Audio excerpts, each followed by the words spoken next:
გამარჯობათ, როდესაც საუბრობენ Deep State-ზე, თქვენ უნდა იცოდეთ, რომ მათი ძირითადი ბირთვი არის ძველი სამეფო თუ დიდგვაროვანი ოჯახები, რომლებიც დღესაც არიან მმართველობაში, არიან პოლიტიკაში, არიან ეკონომიკაში და ძირითადი სიმძლავრეები ამა თუ იმ ქვეყანაში მათ ხელშია. ლოგიკურად რომ ვისჯელოთ, არც ერთი ჯგუფყოფელი მსოფლიო ელიტიდან, არც ეკონომიკა, ბიზნესიდან თუ პოლიტიკიდან არ დაჯდება სახლში უმოქმედოდ და არ დაელოდება, როცა რამოდენიმე მილიონი ამორჩეველი აერჩევს ვიღაც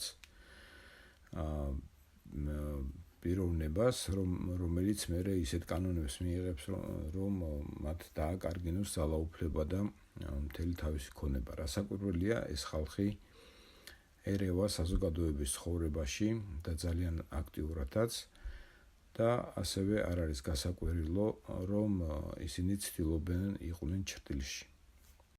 აქვე Deep State-ის თემას დავამატებ ეგრეთ წოდებულ შეთქმულების თეორიას.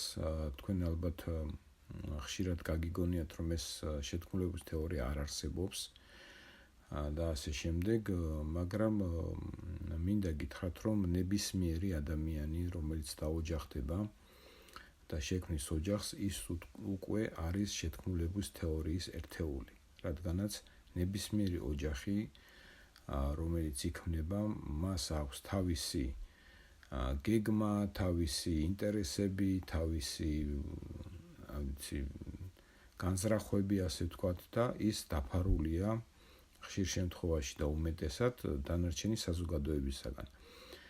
ამიტომ შეთქმულების თეორია არსებობს, იმიტომ რომ ნებისმიერი ესეთი ერთეული არის დაპირისპირებული ზოგადად საზოგადოებასთან, რადგანაც სრულად გახსნილი არ შეიძლება და არ არის არავინ. მე ტყუილად არ მომიყვანია ოჯახის მაგალითი. ეს არის ძალიან ნათელი მაგალითი იმისა, დამტკიცება იმისა, რომ შეთქმულების თეორია არსებობს. გამოიწერეთ არხი, გააზიარეთ არხი, დააფინანსეთ, გააკეთეთ დონაცია და გვპირდებით, რომ თქვენი აზროვნება უფრო საინტერესო გახდება. დიდი მადლობა.